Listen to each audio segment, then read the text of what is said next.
እውነት ነው። የእግዚአብሔርን ክብር የራሳቸውን ክብር የሚያረጉ ለሱ የሚገባውን ምስጋና ወደ ራሳቸው የሚያመጡ እሱን ከማሳየት ይልቅ እነሱ ለመታየት የሚሞክሩትን አይፈልግም። ያባረራቸው በጎች ናቸው፣ በጎቹም አገልጋዮች ናቸው ይላል ቅዱስ ዮሐንስ አፈወርቅ። በግ ስጋውን ተጠብሶ ይበላል፣ ቁርበቱ ደግሞ ይለበሳል ቆዳው። እንደዚሁ ሁሉ አልባሽ አጉራሽ ነኝ የሚሉ ሰዎች አሉ። እግዚአብሔር በሰለጠነው፣ እግዚአብሔር በፈጠረው፣ እግዚአብሔር በሰጠው ነገር ላይ በእነሱ እጅ ስላለ በእነሱ እጅ እግዚአብሔር ቢሰጥ በእነሱ እጅ እግዚአብሔር ቢያለብስ እኛ ለበስን ብለው የሚመጻደቁትን ሰዎች አይፈልግም እግዚአብሔር። በእነሱ እጅ የሚሰጠው በሌላውም እጅ ደግሞ የሚቀበለው ማን ነው? እግዚአብሔር ነው። አንዳንዶቻችን ተስተካክለን እንመጣለን ይላሉ። በፍጹም ቤተክርስቲያን ውስጥ ነው ከነችግራችን መተን ተስተካክለንና ታርመን የምንወጣው። እንደዚህ ብለው እኮ ስንቶቹ መንገድ ላይ ቀሩ አሉ፣ ሞት የቀደማቸው አሉ። እግዚአብሔርን የነገ ቀጠሯችን አናድርገው ክርስቲያኖች። እግዚአብሔር የዛሬውም የነገውም የከነገው ወዲያውም የሁልጊዜም መጀመሪያም የመጨረሻ ምርጫችን ነው። አው እግዚአብሔር ኃጢአትን ነው እንጂ ኃጢአተኛውን አይጠላማ። ክፋታችንን ሊጠላው ይችላል እንጂ ክፋታችን እኛ ጋር ስላለ ብሎ ከኑግ ጋር የተገኘ ሰሊጥ አብረተ ወቀጥ በሚል መርህ እናንተም ከእንደ ጥፋታችሁ ጥፉ አይልም። እግዚአብሔር አስታሞ የያዘን ሁላችንንም ለዛ ነው። አፍርሶ ሊሰራን ይፈልጋል እግዚአብሔር ክርስቲያኖች። ሊያውም እኮ እግዚአብሔር አምላክ ራሱን ከሞተበት መቃብር ትንቢተ ነቢያትን ለመፈጸም 3 ቀን 3 ሌሊት አድሮ ሰንብቶ ነው የወጣው። እኛን እኮ ክርስቲያኖች አፍርሰንና ስራን ብለን ዛሬ አምነን ብንመጣ ዛሬውኑ አፍርሶ መስራት ይችላል።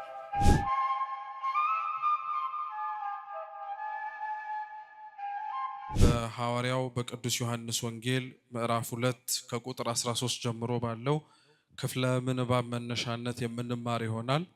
አስቀድሜ መጽሐፍ ቅዱሱን ቃል በንባብ አሰማችሁና የምንማርበትን ወደ ትምህርታችን እንሄዳለን። የአይሁድም ፋሲካ ቀርቦ ነበር። ኢየሱስም ወደ ኢየሩሳሌም ወጣ። በመቅደስም በሬዎችንና በጎችን ርግቦችንም የሚሸጡትን ገንዘብ ለዋጮችንም ተቀምጠው አገኘ። የገመድም ጅራፍ አበጅቶ ሁሉን በጎችንም በሬዎችንም ከመቅደስ አወጣቸው። የለዋጮችንም ገንዘብ አፈሰሰ፣ ገበታዎቻቸውንም ገለበጠ። ርግብ ሻጮችንም ይህን ከዚህ ውሰዱ፣ የአባቴን ቤት የንግድ ቤት አታድርጉት አላቸው። ደቀ መዛሙርቱም የቤት ቅናት ይበላኛል ተብሎ እንደተጻፈ አሰቡ። ስለዚህ አይሁድ መልሰው ይህን ስለምታደርግ ምን ምልክት ታሳየናለህ አሉት። ኢየሱስም መልሶ ይህን ቤተ መቅደስ አፍርሱት፣ በ3 ቀንም አነሳዋለሁ አላቸው። ስለዚህ አይሁድ ይህ ቤተ መቅደስ ከ46 ዓመት ጀምሮ ይሰራ ነበር፣ አንተስ በ3 ቀን ታነሳዋለህን አሉት። እርሱ ግን ስለ ሰውነቱ ቤተ መቅደስ ይል ነበረ ይላል። ቁጥር 21 አምላካችን ልዑል እግዚአብሔር የሰማነውን በልቦናችን ሰሌዳ ይጻፍልን። እኛ ለትምህርታችን መነሻ አድርገን የምንማማርበት ቁጥር 19 ላይ ያለውን ኃይለ ቃል ይሆናል። እስኪ ይህን ቤተ መቅደስ በሉ አፍርሱት፣ በ3 ቀንም አነሳዋለሁ። እስኪ ድገሙት። ይህን ቤተ መቅደስ አፍርሱት፣ በ3 ቀንም አነሳዋለሁ። እስኪ ለሶስተኛ ጊዜ እንበለው። ይህን ቤተ መቅደስ አፍርሱት፣ በስንት ቀን አነሳዋለሁ? ቃሉን የተናገረው ጌታችን መድኃኒታችን ኢየሱስ ክርስቶስ ነው። ይህ ክፍለ ምንባብ ብዙ ጊዜ ላይ ሲነበብ የምንሰማውና የምናውቀው እንግዲህ በአብይ ጾም 3ኛው ሳምንት ምኩራብ ተብሎ በሚጠራው ወቅት ነው። ጌታችን መድኃኒታችን ኢየሱስ ክርስቶስ በዚች ምድር በነበረበት ወቅት ላይ አንጽሖተ ቤተ መቅደስን ወይም ቤተ መቅደሱ የማያስፈልገውን ነገር ያስወጣበት ያነጻበት ተብሎ የሚጠቀሱት 2 ዕለታት ናቸው።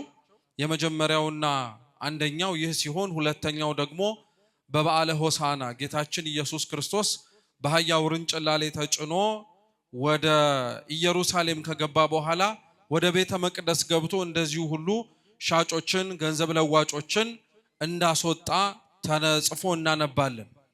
ይሄ ታሪክ ሲጀምር እንግዲህ ጌታችን ኢየሱስ ክርስቶስ የአይሁድ ፋሲካ በዓል ቀርቦ በነበረበት ጊዜ ላይ ወደ ኢየሩሳሌም ወጣ ይላል። የአይሁድ ፋሲካ በሉ። ፋሲካ የሚለው ቃል በእንግሊዘኛው ፓስኦቨር የሚባለው መሻገር ተብሎ ነው የሚተረጎመው። በዓሉን የአይሁድ በዓል አይደለም፣ ወይንም ደግሞ የአይሁድ ፋሲካ አይደለም። ኦሪት ዘጸአት ምዕራፍ 12 ላይ የመጨረሻውን መቅሰፍት ሞተ በኩርን በእስራኤላውያን ላይ ሲመጣባቸው እግዚአብሔር አምላክ ከዛ መቅሰፍት እንዲተርፉ ለሕዝቡ የሰጣቸውን መመሪያ መጽሐፍ ቅዱሳችን ላይ ስናነብ ምን ይላል? የፋሲካውን በግ አርደው እንዲበሉ ያዛቸዋል። የምኑን በግ? የፋሲካውን በግ አርደው እንዲበሉ ካዘዛቸው በኋላ አብሮ ደግሞ ምን ይላል? ይህንንም የእግዚአብሔር ፋሲካ ነው ይላቸዋል። የማን ፋሲካ? የእግዚአብሔር ፋሲካ። ግን አሁን ሲጻፍ እንደሰማችሁት የእግዚአብሔር ፋሲካ ተብሎ የተጠቀሰው የመጀመሪያው በዓል በዚህኛው አውድ ላይ ግን ቅዱስ ዮሐንስ ወንጌላዊ ሲጽፍልን የአይሁድ ፋሲካ ነው ያለው። ምን ሊል ፈልጎ መሰላችሁ? እግዚአብሔር በዓላትን፣ እግዚአብሔር ጉባኤያትን፣ እግዚአብሔር ማንኛውም መንፈሳዊ የሆነ በቤተ ክርስቲያን ውስጥ የሚፈጸሙ ነገሮችን በሙሉ እርሱ ለኛ የሰጠን ናቸው። በዓላት ብናከብር እኛ ያስፈልጋል ብለነው አይደለም። እግዚአብሔር እኛ እንድናከብር አዞን ነው እንጂ በዓላት የሚከበሩበት ዋነኛው ዓላማቸው ተዘክሮተ እግዚአብሔርን ነው። እግዚአብሔርን መልሰን ለማስታወስ ድንቅ ስራውን አይምሯችን ስለሚፈዝ የተነገረንን ስለምንዘነጋ እንድናስታውስበት ምክንያት እንዲሆነን ነው። እንደዚሁ ሁሉ በዓላት ለኛ ጥቅም ተብለው እንደሚዘጋጁት ሁሉ ከበዓላት መካከል አንዱ የሆነውን ፋሲካ እግዚአብሔር ይሄንን በዓል ከግብጽ የወጣችሁባትን ዕለት አስታውሳችሁ አክብሩ ብሎ የተናገረበት ዋነኛው ዓላማ እግዚአብሔር ከየት እንዳነሳቸው እንዳይረሱ ስለሚፈልግ ነው። ነገር ግን በየዘመናቱ እስራኤላውያን እግዚአብሔር የሰጣቸውን በዓል የሚያከብሩበት መንገድ ነበር። እንኳን ይቀርና ይሄኛውን የፋሲካ በዓል የወጡበትን ከዛ በኋላ ምድረ ርስት ከነዓንን እስከሚወርሱበት የከነዓንንም ርስት ወርሰው በኋላም ባለው ታሪካቸው ላይ የእግዚአብሔርን በዓል ባልተገባ መንገድ ይተረጉሙት ነበር። ለዛ ነው እግዚአብሔር ለሰው ልጆች የሰጣቸውን ጸጋና ስጦታ እሱ ባለበትና ባዘዘበት መንገድ የማይፈጸምና የማይከበር ከሆነ በዓልነቱ እኛ የእርሱ ነው ልንናገር እንችላለን እንጂ እሱ ግን በዓሉን ምን ብለህ ትጠራዋለህ ቢባል እግዚአብሔር የነሱ በዓል ነው የሚለው። የነማን በዓል? የነሱ በዓል ነው የሚለው። እንግዲህ አስቡት ክርስቲያኖች፣ ቤተክርስቲያናችን በዓመት በጣም ብዙ በዓላት የሚከበርባት ናት። በጌታችን በኢየሱስ ክርስቶስ ስም በቅዱሳን በዓላት ስም በዓላት ይከበራሉ። ይሄ ሁሉ በዓላት በሚከበሩበት ወቅት ግን እውነት በዓሉን የሚያከብረውና በዓሉን ለመሳተፍ የሚገኘው ማንኛውም ሰው በዓሉን የሚያከብረው እንዴት ነው ብለን እንድንጠይቅ ነው።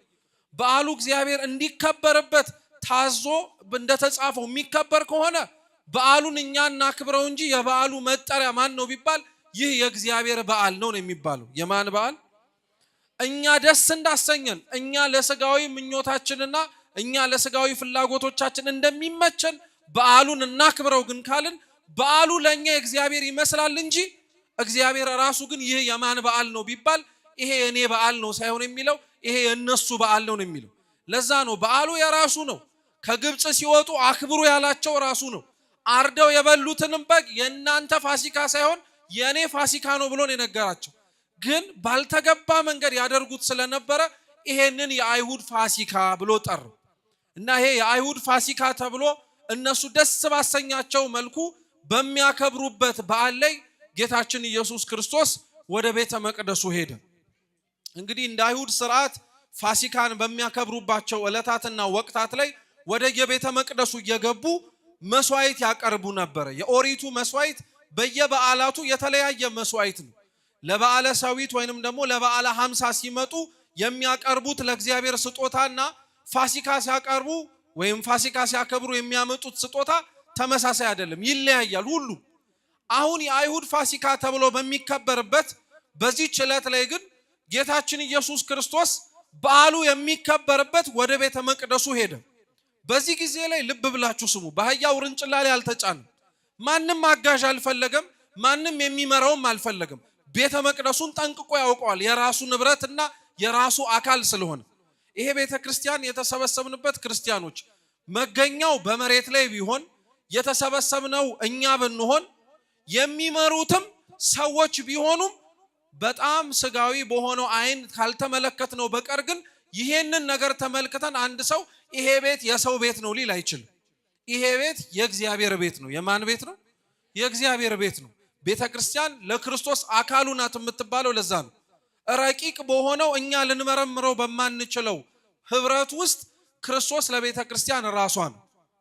ቤተ ክርስቲያን ደግሞ ለክርስቶስ አካሉ ናት። ስለዚህ አካሉ ወደ ሆነችው ወደዛች ቤተ መቅደስ ሊመራው የሚያሻው ማንም የለም። ክርስቶስ እውነተኛይቱን ቤተ መቅደስ ያውቃታል። ወደዛ ወደ ቤተ መቅደስ ሲሄድ ግን በዓሉን እሱ ባዘዛቸው መልኩ እንዳላከበሩት ሁሉ ቤተ መቅደሱንም እሱ ባዘዛቸው መልኩ ሳይገለገሉበት አገኛቸው። ወደዛች ቤተ መቅደስ ሲገባ መጀመሪያ ያየው እንስሳትንና ገንዘብ ለዋጮችንና ሻጮችን ነው።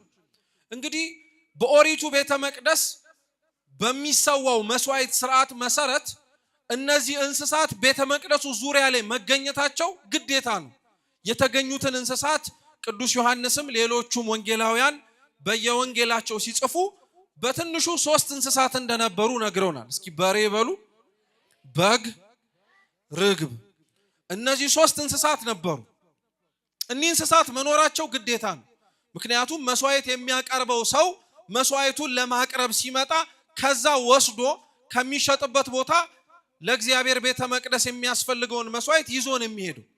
እነዛ እንስሳት ግን የተገኙበት ምክንያት ግን በጣም ልብ ብላችሁ ስሙኝ። መገኘት ስላለባቸው ብቻ ተብሎ አይደለም የተገኙት። እነዚህ እንስሳት የተገኙበትና የመጡበት አይሁድና ፈሪሳውያን በዛ ቤተ መቅደስ ዙሪያ በእነዚህ እንስሳት መገኘት ስለሚጠቀሙ ነበር። ይሄን ታሪክ ላያይዝላችሁ ከዮሐንስ ወንጌል ምዕራፍ 2 ከሁለት ምዕራፎች በኋላ ምዕራፍ 5 ላይ ስንደርስ ከ3 ምዕራፎች በኋላ ምዕራፍ 5 ላይ ስንደርስ አንድ መጻጉዕ የሚባል በሽተኛ ትዝ አላችሁ? ተኝቶበት የነበረበት የውሃው ስፍራ ቤተሳይዳ ይባላል። እስኪ ቤተሳይዳ በሉ። ቤተሳይዳ ውሃ ነው። እዛ ውሃ ውስጥ አይሁድ በጣም ነው የሚገርማችሁ፣ የእግዚአብሔር መልአክ እየወረደ ድህነትና ፈውስ እንደሚሰጥበት እያወቁ እነሱ ግን ያልተገባ ነገር ያደርጉበት ነበር። በእርግጥ ያልተገባ አይደለም፣ ነገር ግን ለሚጠመቁት ሰዎችና በዛ ጠበል እንድናለን ብለው በዙሪያው ላይ ለተሰበሰቡት ታማሚዎች ስብዕና ራሱ የማይመጥን ነገር ያረጉ ነበር። ምን ያረጉ ነበረ? በቤተ መቅደሱ ዙሪያ የሚሸጧቸውን እነዚህን እንስሳቶች የሚያጠጧቸው ውሃ ከቤተ ሳይዳ ነው። እየሰማችሁ ነው? ከቤተ ሳይዳ ነው የሚያጠጡት፣ ከሚጠመቁት ሰዎች ጉድጓድ ማለት ነው። ሁለተኛ ደግሞ በእነዚህ እንስሳት ከተለያየ ቦታ ስለሚመጡ ሰውነታቸው ቆሻሻ የሆኑ እንስሳት አሉ። በተለያየ መንገድ ሰውነታቸው ያደፈ ማለት ነው። እነዚህም እንስሳት የሚታጠቡት እዛ የቤተ ሳይዳ መጠመቂያ ቦታ ነው። እንግዲህ አስቡት፣ እንስሳት ምን ያክል ሊቆሽሹ እንደሚችሉ እናውቃለን። እንደ ሰው መርጠው ቦታ ስለማይሄዱ ማለት ነው። እንደ ሰው ቦታ መርጠው የማይሄዱትን እንስሳት ከዛ ሁሉ ሽታቸው ከዛ ሁሉ ቆሻሻቸው ጋር እዛ ቦታ ላይ አጥበውት በዛ በታጠበው ውሃ የእግዚአብሔር መልአክ ወርዶ ያማታውና ሰው ገብቶ ይፈወሳል። ምን ለማለት ተፈልጎ ይመስላችኋል የተጻፈው ክርስቲያኖች? አሁን እስኪ እናንተ ራሳችሁን ሁላችንም ቤተ ሳይዳ ጋር ራሳችሁን ሳሉት። ከብት የሚታጠብበትና ንጽህናውን እየጠበቀ የሚወጣበት በጣም የቆሸሸ ጠበል ጠጡ ብትባሉ እንጠጣለን? የሆነ ሰውነታችንን አይናችን እንኳን ትንሽ ምንድነው ይሄ ነገር ያሰኛል አይደል? እሺ መጠጣቱን ተውት፣ ገብታችሁ ተጸበሉ ብንባል እንጸበላለን? ላንጸበልም እንችላለን። ንጽህናውን ያልጠበቀ ነገር ነው። ታማሚ ግን ስትሆን ይሄ ሁሉ አይታየም። ጤና ስታጣ ይሄ ሁሉ አይታየም። ማን ታጠበበት ማን ገባበት ብለህ አታማርጥም። አንደኛው ትምህርት ይሄ ነው። ጤና የሌላቸው ሰዎች ገብተው ሊፈወሱበት የሚችሉትን ድህነት ነው እንጂ የሚያስቡት ሌላውን ነገር አይመለከቱትም። ሁለተኛው ምን መሰላችሁ? እንስሳቱ የኃጢአተኞች ምሳሌ ናቸው። ውጭ ከእንስሳቱ ውጭ የተጠመቁ የሚድኑት ደግሞ የጻድቃን ምሳሌዎች ናቸው። አንዳንድ ሰው እሱ መጸበል የሚፈልግበትና ፈውስ አገኝበታለሁ ብሎ የሚያስብበት ቦታ ሊሄድ ይፈልጋል። ሲሄድ ግን እሱ ያልገመታቸው በእሱ አመለካከትና አረዳድ ኃጢአተኞች የሆኑ ሰዎች ሲጸበሉ ያያል። ሰውነታቸውን ሲያስመቱ፣ ቤተ መቅደስ ሲመላለሱ፣ አፈሩን ሲነኩ፣ ዝቅ ብለው ቤተ መቅደስ ሲስሙ ያያል። እና አንዳንዶቻችን ሰዎች እንበሳጫለን። ቤተ ክርስቲያን እኮ የደህና ሰው መሰብሰቢያ መስላኝ ነበረ። እንደነዚህ አይነቱ ሰዎች ገብተው እንዲህን አይነቱን ነገር ሲያረጉ ጥፋታቸውን የሚያውቁት ሰዎች ካላባረሯቸው ለምን እኔ እገባለሁ ብሎ የሚያስብ ሰው አለ። እንደነዚህ አይነቱን አመለካከት ያለንን ሰዎች ለመገሰጽ ነው። ማን ገባ ብለን ከቤተ ክርስቲያን አንርቅም። ማን ገባና እዚህ ውስጥ ተገኘ ብለን ከቤተ ክርስቲያን አንወጣም። ንብረትነትና ባለቤትነቷ የክርስቶስ ይሁን እንጂ አደራ አድርጎ የሰጠው ክርስቲያኖች ለኛ ነው። ቤታችን ውስጥ አሁን እኛ የማንፈልገውና ደስ የማያሰኘን ነገር ቢገባ የገዛ ቤታችንን ነገሌ የገቡበት ቤት መኖር አልፈልግም ብለን ጥለን እንኳን አንወጣም። የገቡትን በትክክለኛው መንገድ እንዲገቡ ለማድረግ እንሞክር ይሆናል። መግባት የማይጠበቅባቸው ከሆኑ ልናስወጣ እንችላለን። ተስተካክለው እስኪገቡ ከውጭ እንዲጠብቁ ልናደርግ እንችላለን እንጂ ማንም የገዛ ቤቱን ጥሎ አይሄድም። አብዛኞቻችን ግን ቤተክርስቲያንን እንደኛ አይነት ብለን እንዳሰብናቸው የተስተካከሉ ሰዎች የሉበትም ብለን የጠላናቸው ሰዎች ስላሉበት አብረናቸው መቀመጥ የምንጸየፋቸው ሰዎች ስለተገኙበት ብለን መገኘት የማንፈልግ ሰዎች ልንኖር እንችላለን። እንደው የምድሩንስ ተውት ክርስቲያኖች፣ በሰማይ ግን እነዚህ የምንጠላቸው ሰዎች አብረውን ቢገቡስ ኖሮ አሁን በጣም የምትጠሉትን ሰው አስቡት። ያ ሰው መንግስተ ሰማያት አብሯችሁ ቢገባ እገሌ ስለገባበት እኔ ሲኦል ቦርድ ይሻላል እንላለን? አንልም እኮ። አመላችንን አሳምረን ለካስም ማላቀው ሰው ሆኖ ኖሯል ብለን ተስተካክለን እንቆማለን እንጂ መቼም በራሳችንን ፈርደን እሱ ካለበት ገነት የሌለበት ሲኦል ይሻላልን ብለን አንወርድም። የነፍስ ጉዳይ ነው። ስለዚህ ክርስቶስ በዛች የቤተሳይዳ መጠመቂያ ይሄን ሊያስተምራቸው ስለፈለገ ነው። የእግዚአብሔር መልአክ ሊዳንበት የሚችል ነገር መስሎ በማይመስል መልኩ እንዲሰራ አደረገው። እግዚአብሔር እንዲህ አይነት አምላክ ነው። ሰው ይድንበታል፣ ሰው ይፈወስበታል፣ ሰው ጤናውን ሊያገኝበት ይችላል ብሎ በማይታሰብ መንገድ መስራት ይችላል። ልብ ብላችሁ አስተውላችኋል? እኛ ዝም ብለን ተሳልመን የምንገባውን ይሄንን የቤተ ክርስቲያን ደጅ አንዳንድ ሰው እኮ ተደባብሶ ጤናውን አግኝቶ ሄደ። እኛ ዝም ብለን የተቀመጥንበትን መሬት አንዳንዱ ሰው ደረቱን ጀርባውን አስነክቶት ከእግዚአብሔር ጋር ታርቆበት ሄደ። ለኛ ቀላል የሚመስሉን እንዴት እግዚአብሔር በዚህ ሊያድን ይችላል ብለን በምናስብበት መንገድ አንዳንዱ እንዲያውም እግዚአብሔር እንዴት ይሄንን ሊጠቀም ይችላል ብለን በምናስብበት መንገድ መስራት ይችላል። እንኳን እግዚአብሔር የቆሸሸ ውሃ ይቅርና እንደኛ አይነት ኃጢአተኛ ሰው እንኳን እኮ ተጠቅሞ ይሰራል። ክርስቲያኖች ሁላችንም እግዚአብሔር በህይወታችን ቢሰራ ስለየትኛው ጽድቃችን ተብሎ ነው? እሱ ስላለው ቸርነትና ምህረት ህይወታችንን ለማቅናት ብሎ ካልሆነ በቀር። ስለዚህ ወደ ቤተ መቅደሱ ልመልሳችሁ። ይሄ ቤተ መቅደስ ዙሪያው ላይ ባለው ውሃ እየጠገቡ እየበሉ እየጠጡ ያሉ ከብቶች ያሉበት ነው። ፈሪሳውያን በቅርብ ርቀት እነዚህን እንስሳት የሚያስቀምጡት አንዳንዶች መስዋዕት ለመሰዋት ብለው ወደ ይሁዳ ወደ ቤተ መቅደሱ ሲመጡ ሩቅ መንገድ ስለሆነ ደልቦ የመጣ እንስሳቸው ከስቶ ሊገባ ይችላል። እየሰማችሁ ነው? ከቃሉ ጋር ናችሁ? ወፍረው የመጡ እንስሳት መንገድ ላይ ከስተው ሊመጡ ይችላሉ። እና ፈሪሳውያን ምን ያደርጋሉ መሰላችሁ? ያዩዋቸውና እንስሳቶቹን አሁን ይሄንን የመሰለ የከሳ እንስሳ አመድ ብልጥ ያደረገውን እንስሳ ለእግዚአብሔር ስታቀርብ አታፍርም ብለው ይናገራሉ። እና ሰው ይሸማቀቃል። ታዲያ እሺ ምን ላድርግ ሲሉ እንግዲያውስ ያንተን የከሳ ሁለት እንስሳ ስጠንና እኛ የደለበ አንድ እንስጥ ይላሉ። ቤተ መቅደሱ ዙሪያ ላይ ይሸጡ የነበሩት እንስሳቶችን ፈሪሳውያን ለእግዚአብሔር ቤት መስዋዕት ተቆርቁረው ሳይሆን ለራሳቸው ጥቅም ለማግኘት ብለው ነው። የሰውን ሁለት ወስደው የራሳቸውን አንድ ይሰጣሉ። ሌላውንም ሲቀሙ ሌላውንም ሰው የሚያስፈልገውን ነገር ሲወስዱ ምንም ነገር አልመሰላቸውም። ይሄንን ለዘመናት አርገውታል። ይሄንን ለዘመናት ቀጥለውበታል። ክርስቶስ ስለዚህ እዚህ ቤተ መቅደስ ሲገባ እነዚህን እንስሳት መጀመሪያ አየ። ሁለተኛ ገንዘብ ሻጮችና ለዋጮችን ተመለከተ።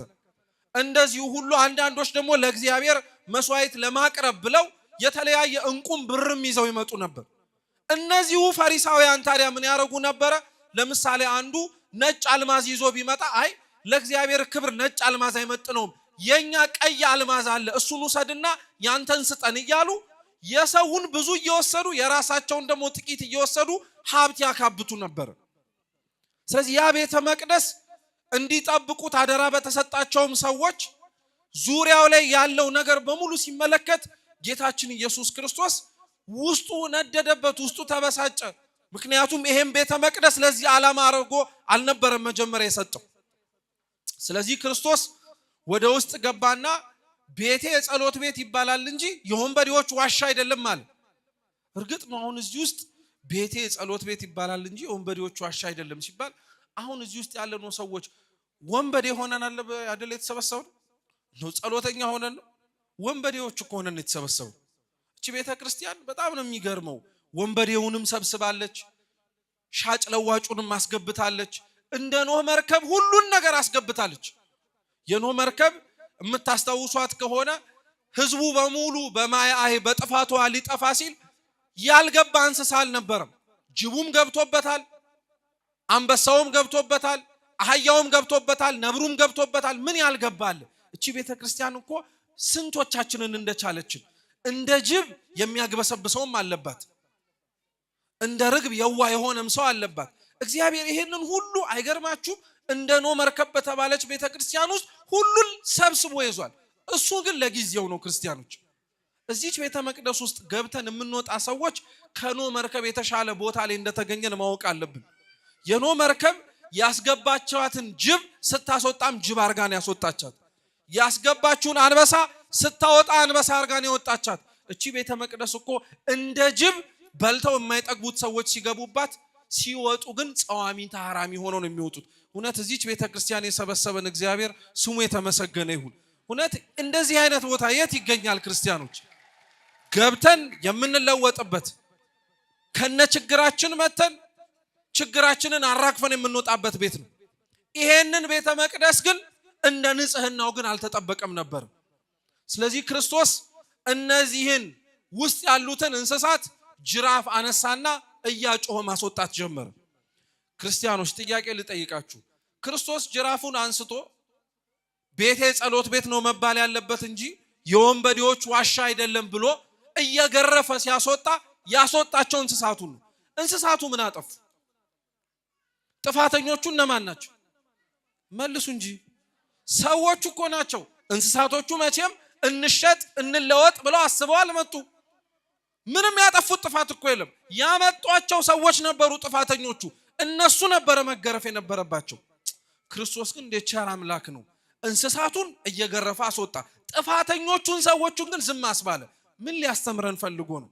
ኦሪት ዘፍጥረት ምዕራፍ 3 ላይ አዳም ሔዋንና እባቢቱ በሰይጣንም አንዱም ባንዱም እያመካኘ እንደተሳሳተ እርስ በርስ ተካሰው የምናገኝበት ታሪክ ነው። አዳም ሲጠየቅ በሔዋን አሳበበ፣ ሔዋን ስትጠየቅ በእባቢቱ አሳበበች። እባቢቱ በማን ታሳብ? በማን ታሳብ? በማንም ልታሳብብ አልቻለችም። እግዚአብሔር አምላክ ልክ ሶስቱም ጥፋታቸውን እንዳጠፉና እርስ በርስ እንደተካሰሱ ሲያውቅ መርገሙንና ስለ ጥፋታቸው ዋጋ ማስከፈል የጀመረው ከእባብ ነው። ከማን አልኳችሁ? እባቢቱ አሁን ዕፀ በለሱን ቀጥፋ በልታለች እንዴ? ታስቡበታላችሁ እንዴ? እባቧ እኮ ዕፀ በለሱን ቀጥፋ ምን አላረገችም? አልበላችም። ለአዳምና ለሔዋን ግን ምን አርጉ ብላለች? ብሉ ብላለች። የበሉት አዳምና ሔዋን መጀመሪያ ሳይፈረድባቸው፣ እባቢቱ ግን ቀድማ ተፈረደባት። ለምን ይሆን? እባቢቱ እኮ ቀድማ የተፈረደባት ለምን መሰላችሁ? አንደኛ እቺ እንስሳ ናት። እንስሳ ናት፣ ጠፊ ናት፣ ፈራሽ ናት፣ በስባሽ ናት። እንደ ሰው ልጅ እንደ ቅዱሳን መላእክት ርስቱን ለመውረስ መንግስቱን ለመክበር የተፈጠረ ፍጥረት አይደለችም። ስለዚህ እግዚአብሔር አምላክ ሊጠፋ በምትችለው በሷ መጀመሪያ ቅጣትን ጀመረ። ሁለተኛው ቅዱስ ዮሐንስ አፈወርቅ ደግሞ ምን ይላል? በእባቢቱ ቅጣቱን የጀመረው እባቢቷ የተቀጣችውን ቅጣት ሰምተው አዳምና ሔዋን ቶሎ ብለው ልባቸው ወደ ንስሐ እንዲመለስ ነው አለ። አሁን ልመልሳችሁ።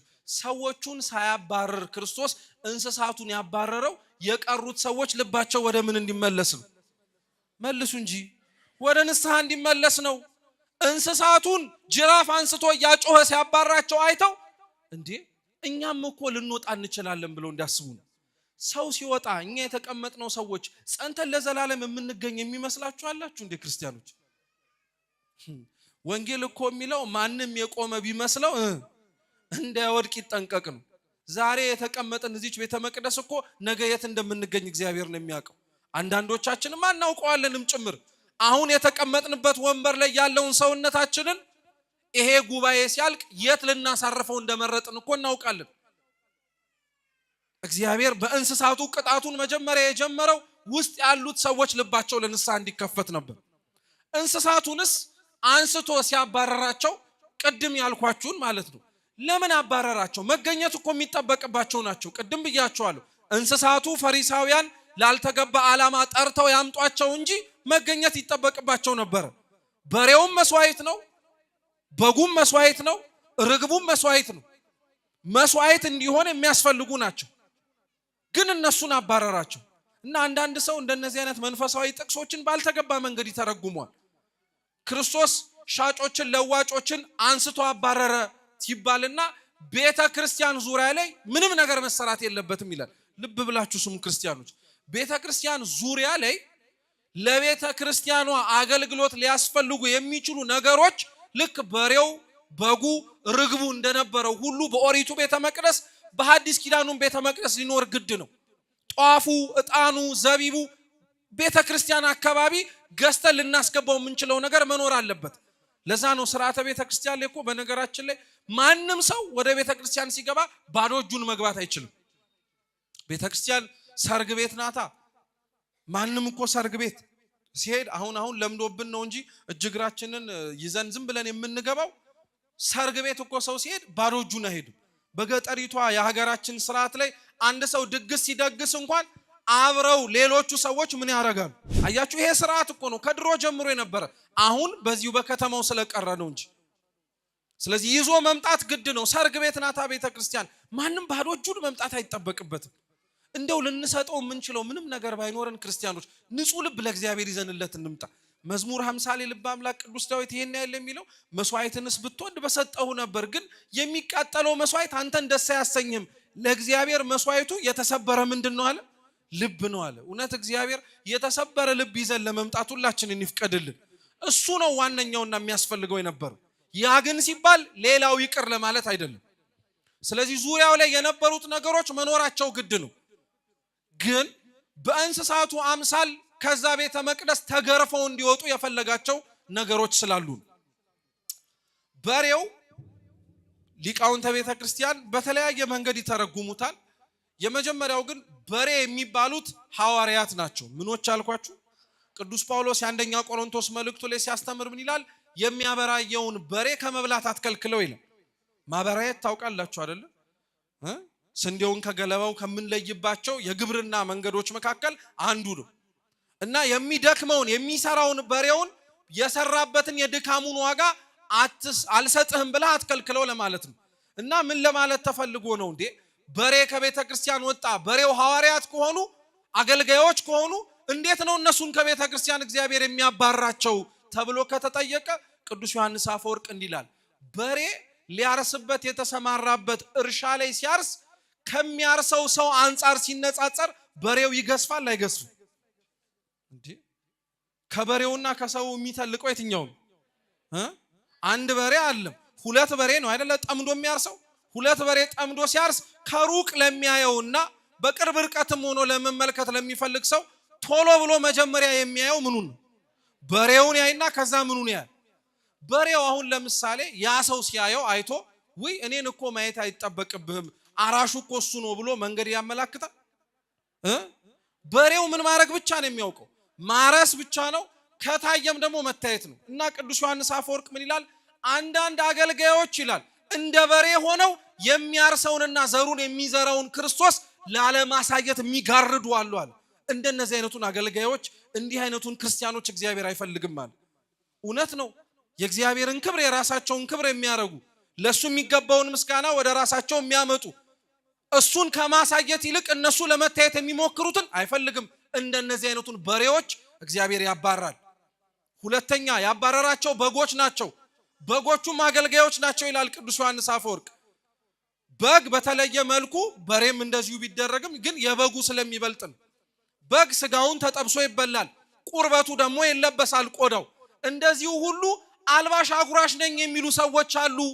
እግዚአብሔር በሰለጠነው እግዚአብሔር በፈጠረው እግዚአብሔር በሰጠው ነገር ላይ በእነሱ እጅ ስላለ በእነሱ እጅ እግዚአብሔር ቢሰጥ በእነሱ እጅ እግዚአብሔር ቢያለብስ እኛ ለበስን ብለው የሚመጻደቁትን ሰዎች አይፈልግም እግዚአብሔር። በእነሱ እጅ የሚሰጠው በሌላውም እጅ ደግሞ የሚቀበለው ማን ነው?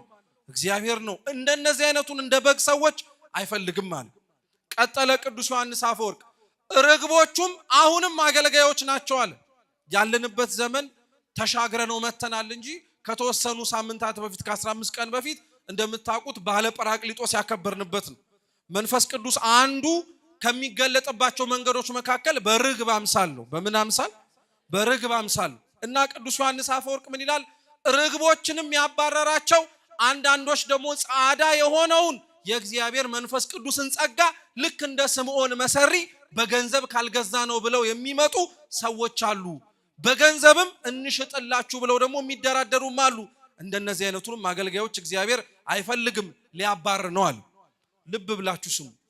ይሄንን የነገርኳችሁ ትርጓሜው ለአገልጋዮች ብቻ የሚጠቀስ ስለሆነ አይደለም። ይሄንን ራሱን ደግሞ ቅዱስ ቄርሎስ ዘእስክንድርያ እንዲህ ብሎ ተረጉሟል። በሬ የተባሉት በጉልበታቸው የሚታመኑ ናቸው ይላል። በጉልበታቸው የሚታመኑ ኃይላቸው፣ ጸወናቸው፣ መመኪያቸው፣ ጋሻቸው እግዚአብሔር ያልሆነላቸው ሰዎች ታዲያ ቤተክርስቲያን ምን ያደርጋሉ ይላል ቅዱስ ቄርሎስ። ታዲያ ባለቤቱ ጋር ምን ያደርጋሉ?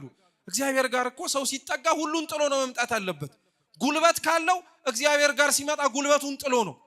አባ ሙሴ ጸሊም ክርስቶስን ለመከተል በገዳም ያሉትን ሰዎች አይቶ ቆርጦ ወደ ቤተ ክርስቲያን ሲገባ በጣም ጉልበተኛ ነበር። እጅግ በጣም በቡጢ ወይንም ደግሞ ባለው በእጁ ጥንካሬ ስንቶችን የጣለ ሰው ነበር። ልክ ቤተ መቅደስ ገብቶ እግዚአብሔርን ለማምለክ ከነበረበት የባዕድ አምልኮ ሲመለስ ግን ባልተገባ መንገድ የገነባውን ጉልበቱን በጾም በጸሎት በስግደት ነው ያፈረሰው። ልክ እሱ ድሃ ሲሆን፣ ልክ አባ ሙሴ ጸሊም ሰውነቱ ላይ ያለውን ነገር በሙሉ ጉልበቱን ሲያራግፈው እግዚአብሔር አምላክ የዛን ጊዜ ላይ ጉልበት ሆኖ ለሁላችን እግዚአብሔር ጉልበት ይሁነን። ጉልበት ያላቸውን ሰዎች ከእግዚአብሔር ኃይል በላይ በራሳቸው የሚታመኑትን አይፈልጋቸውም ለማለት ነው ይላል ቅዱስ ቄርሎስ። ይቀጥላል። አሁንም በጎች እነማን ናቸው ይላል። በጎች ደግሞ አላዋቂዎች ተቅበዝባዦች ናቸው ይላል ቅዱስ ቄርሎስ። አንዳንድ ተግሳጾቹ ላይ በጣም ጸነን ይላል። በጣም ብርቱ የሆነ ወቀሳ ያቀርባል ለክርስቲያኖች። ምን ይላል? በግ እንደምታውቁት የተሻለ ሳር አገኛለሁ ለማለትና ከማሰብ ባለፈ የፈለገበት ቦታ ሊንከራተት ይችላል። ከመንጋው ይጥፋ አይጥፋ፣ ከመንጋው ይራቅ አይራቅ ጉዳዩም አይደለም፣ ብቻ የተሻለ ሳር ያገኝ። የተሻለ ሳር የተባለ ገንዘብ በሉት፣ ሕይወት በሉት፣ ኑሮ በሉት፣ ምን በሉት፣ በእንደዚህ አይነት መንገድ የተሻለ ነገር እናገኛለን ብለን በጎቹ ከተሰበሰቡበት እረኛው ካለበት ቤተ መቅደስ እኮ የራቅን ስንቶቻችን ነን? ሸሽተን መጥፋታችንን የማናቅ ሰዎች እኮ አለን። ያለን ይመስለናል፣ የምንኖረው ይመስለናል ክርስቲያናዊ ሕይወቱን፣ ግን በፍጹም እንደ በጉ የተሻለ ነገር እናገኝ ብለን ርቀናል። አንዳንዶች እኮ መኖር የምንፈልገው ከክርስቶስ ጋር የሆነ ደረጃ ላይ ደርሰን ነው እንጂ አብሮን በሙሉ በሕይወታችን እንዲዘልቅ አንፈልግም። ለዛ እኮ ነው አንዳንዶቻችን ለምንድነው የማትመጡት? ለምንድነው የማትገቡት? ለምንድነው የማትሰበሰቡት? ይሄ ክፉ ዘመን በዚህ ካልሆነ በቀር በምን ይታለፋል ሲባል ወንድሜ ችግር የለም ትንሽ ቆይቼ ማድረግ ያለብኝን አድርጌ ተመልሼ እመጣለሁ ይላሉ። እንደዚህ ብለው እኮ ስንቶቹ መንገድ ላይ ቀሩ አሉ። ሞት የቀደማቸው አሉ። እግዚአብሔርን የነገ ቀጠሯችን አናድርገው ክርስቲያኖች። እግዚአብሔር የዛሬውም የነገውም የከነገውም የሁልጊዜም መጀመሪያም የመጨረሻ ምርጫችን ነው። ከአማራጮቻችን መካከል አንዱ አይደለም አምላካችን። በፍጹም ሊሆንም አይችልም። ከምን ጋር እናወዳድረዋለን? በጎች የተባሉት እነዚህ ናቸው። ርግብ የተባሉት ደግሞ በሐሳብ የማይጸኑትን ነው።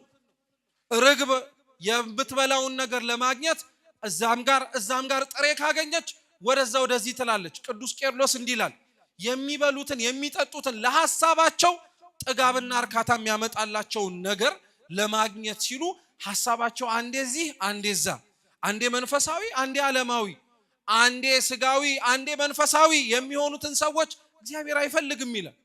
ክርስቲያኖች ቅዱስ ቄርሎስ ከዛ በኋላ ምን ይላል መሰላችሁ? እንደ በሬ ጉልበታሞቹን፣ እንደ በጉ አልባሻ ጉራሽ ነኝ ባዮቹን፣ እንደ ርግቡ እንደዚሁ ሁሉ በሐሳባችን ወደዛ ወደዚህ የምንለውን እግዚአብሔር አይፈልግም ሲባል ያሰባችሁትን ሐሳብና የኖራችሁበትን ኃጢአት ነው እንጂ እናንተን ለማለት አይደለም ይላል። እስኪ እናንተን ለማለት አይደለም በሉ። አው እግዚአብሔር ኃጢአትን ነው እንጂ ኃጢአተኛውን አይጠላማ። መቅበዝበዛችንን፣ ድንጉጥ መሆናችንን፣ ክፋታችንን ሊጠላው ይችላል እንጂ ክፋታችን እኛ ጋር ስላለ ብሎ ከኑግ ጋር የተገኘ ሰሊጥ አብረተ ወቀጥ በሚል መርህ እናንተም ከነጥፋታችሁ ጥፉ አይልም። እግዚአብሔር አስታሞ የያዘን ሁላችንንም ለዛ ነው። ችግር ሳይኖርብን እኮ ቀርቶ አይደለም። ከኛ መካከል ውሸታም አለ፣ አስመሳይ አለ፣ ክፉ አለ፣ አድርባይ አለ፣ ሌባ አለ፣ ብዙ አይነት ኃጢአት ሊሰራ የሚችል ብዙ ሰው አለ። ከነህመማችን ከነ ችግራችን ሰብስቦ ቁጭ አረገን እነ የታውጥቶ ይጣልን ለማን አሳልፎ ይስጠን ተስተካክላችሁ ውጡ ብሎ ከቤተ ክርስቲያን እኮ አያባርርም እኛንን እኮ የተሞኘ ነው አንዳንዶቻችን ተስተካክለን እንመጣለን ይላሉ በፍጹም ቤተ ክርስቲያን ውስጥ ነው ከነ ችግራችን መተን ተስተካክለንና ታርመን የምንወጣው እንዴት ነው አንድ ሰው ብቻውን ውጪ ሆኖ ተስተካክዬ ታርሜ ንጹህ ሆኜ ልምጣ ይላል እንዴ የሚያነጻ የሚቀድስ ታሪክን የሚለውጥ እግዚአብሔር እዚህ ነው ሰውም እዚሁ ነው መሆን ያለበት ስለዚህ ጅራፉን አነሳ ጅራፉ የመንፈስ ቅዱስ ስልጣን ነው አባረራቸው ሁሉንም አስወጣቸው ፈሪሳውያን ስለዚህ ቀርበው ጠየቁት ይህንን በማን ስልጣን ታረጋለህ አሉት ይህንን አንተ ማን ስለሆንክ ነው የምታደርገው አሉት ጌታችን ኢየሱስ ክርስቶስም ቅድም ሲነበብ እንደሰማችሁት መለሰላቸው ይህን ቤተ መቅደስ አፍርሱት እኔ በስንት ቀን አነሳዋለሁ አላቸው በ3 ቀን አነሳዋለሁ አላቸው እነዚህም ቤተ መቅደስ እኮ ለመስራት 46 ዓመት በላይ ፈጅቶብናል አሉ እነሱ ያሰቡት ሲናገር የፈለጉትና የሰሙት ስለሚመለከቱትና ስላዩት ስለ ግንቡ ቤተ መቅደስ ነው ክርስቶስ ግን አለ ቅዱስ ዮሐንስ ወንጌላዊ ሲጽፍልን ይህንን ቤተ መቅደስ ብሎ የተናገረው ግን ስለ ሰውነቱ ነው አለ ምን ሊል ፈልጎ መሰላችሁ ይህም ቤተ መቅደስ አፍርሱት ማለት ሰውነቴን እኔን ተሰቅሉኛላችሁ ታሰቃዩኛላችሁ ዋጋ ታስከፍሉኛላችሁ ይህንን ግን የምታረጉት እናንተ አቅም ስላላችሁ ሳይሆን እኔ መርጬ ስለማደርገው ነው የተያስኩት እናንተ ገመድ ይዛችሁ ስለመጣችሁ አይደለም መያስ ስለመረጥኩኝ ነው የተሰቀልኩት እናንተ ሚስማር ይዛችሁ ስለመጣችሁ አይደለም እኔ ለመቸንከር እጆቼን ስለዘረጋው ነው ይሄን ቤተ መቅደስ አፍርሱት እኔ ከስንት ቀን በኋላ አስነሳዋለሁ አለ ከ3 ቀን በኋላ አነሳዋለሁ አለ እና ቅዱስ ዮሐንስ አፈወርቅ ምን ይላል መሰላችሁ ይሄ ግን ለክርስቶስ ብቻ የተነገረ አይደለም ይላል ማንንም ሰው ሳይፈርስ ስለማይገነባ ነው ይላል እስኪ ማንንም ሰው በሉ ሳይፈርስ ስለማይገነባ ነው አው ኃጢያታችን ሳይፈርስ አሁን ያለን ማንነታችንና ለእግዚአብሔር የማይመቸው ቤተ መቅደስ ለተባለ ለሚያርፍበት ለዚህ ሰውነት የማይሆነው ነገር በሙሉ ሳይናድ አዲስ የሆነ ማንነት ሊመጣ ይችላል አስቡት ክርስቲያኖች ሥርዓት አምልኮ ለሚፈጸምበት ለዚች ቤተ መቅደስ ክርስቶስ ጅራፍ አንስቶ ቤተ መቅደስ ገብቶ ቤቴ ጸሎት ቤት ነው ብሎ ይሄን ያክል ከተቆረቆረ ደሙን ላፈሰሰለት ሁላችን ገንዘብ ላረግ ነው ለዚህ ሰውነትማ እንዴት ዋጋ ይከፍል ለኦሪቱ ቤተ መቅደስ እኮ ጅራፍ ነው ያነሳው ለኛ እኮ ክርስቶስ ጅራፍ አላነሳም እኮ እጆቹንና ሰውነቱን እኮ ነው የሰጠው መስቀል ለሌላው ቢያወዳቸው ቢያፈቅራቸው አብረውት ለኖሩት ሰዎች በሙሉ ክብሩን ለማሳየት ቢፈልጉ ካላቸው ቀረቤታ አንፃርም ጭምር ቢወዳቸውና መውደዱን ለማሳየት ቢፈልግ ክርስቶስ እኮ እንባውን ያፈሰሰው ለሚወደው ላላዛር አብሮት ለነበረው ላላዛር እንባውን ያፈሰሰለት ለኔና ለእናንተ እኮ ክርስቶስ እንባውን አይደለም ያፈሰሰው ደሙን ያፈሰሰው ከዚህ ሥርዓት አምልኮ ልንፈጽምበት ከተሰበሰብንበት ቤተ መቅደስ በላይ የኔና የናንተን ሰውነት ነው የሚፈልገው ክርስቶስ እሱን ነው የሚፈልገው አብዛኞቻችን ለዛን የደከምነው እኮ ለቤተ መቅደሱ የሚያስፈልገውን ነገር ከማሟላት ወደ ኋላ አይደለንም ስጡ ስንባል እንሰጣለን አርጉ ስንባል እናረጋለን ጥሩ ነው አሁንም አናቁም ቤቱ ቤታችን ነው መስጠት ያለብንን እንስጥ ስትሰጡ ግን ራሳችሁንም አትርሱት ስታደርጉ ግን እግዚአብሔር አምላክ እናንተንም እንደሚፈልጋችሁ አትዘንጉት እውነቴን እንምላችሁ ይታቀርቡለት የምትፈልጉት ልንሰጠው የምንችለው ምንም ነገር ለእግዚአብሔር እኮ ምንም አይደለም መዝሙር 77 በቅንፍ 76 ላይ ልበ አምላክ ዳዊት ምን ይላል ታቀርቡልኝ ዘንድ የምታመጡት መስዋዕት ፍየሉ ለኔ ምኔ ነው ይላል በጉ ለኔ ምኔ ነው የምታመጡት ነገር በሙሉ ለሱ ምኑ ነው ምኑም እኮ አይደለም እግዚአብሔር እንደ ሰው እኮ በሚያየው ነገር የሚደነቅ በመናመጣለት ስጦታ በአግራሞት ሆኖ ለካም ይህ ነበር እንደሚል እንዳይመስላችሁ ለእግዚአብሔር ከምናመጣለት ብዙ መስዋዕት ይልቅ እኛው ራሳችንን እንበልጣለን አፍርሶ ሊሰራን ይፈልጋል እግዚአብሔር ክርስቲያኖች ሊያውም እኮ እግዚአብሔር አምላክ ራሱን ከሞተበት መቃብር ትንቢተ ነቢያትን ለመፈጸም 3 ቀን 3 ሌሊት አድሮ ሰንብቶ ነው የወጣው እኛን እኮ ክርስቲያኖች አፍርሰንና ስራን ብለን ዛሬ አምነን ብንመጣ ዛሬውኑ አፍርሶ መስራት ይችላል ዛሬውኑ ታሪክ መለወጥ ይችላል ስለዚህ የተሰበሰብንባት ቤተ መቅደስ ያለንባት ይህቺ ቅድስት ቦታ እግዚአብሔር አምላክ አፍርሶ ሊሰራን የወረድነውን እኛን ከፍ ሊያረገን እንደመጣን ስላወቅን ጉልበታችንን አለን ብለን የምንመካበትን ነገር በሙሉ ትተነው ራሳችንን ይዘን ለመምጣት ከገባንም ላለመውጣት አምላካችን ይፍቀድልን የሰማነውን በልቡናችን ሰሌዳ ይጻፍልን።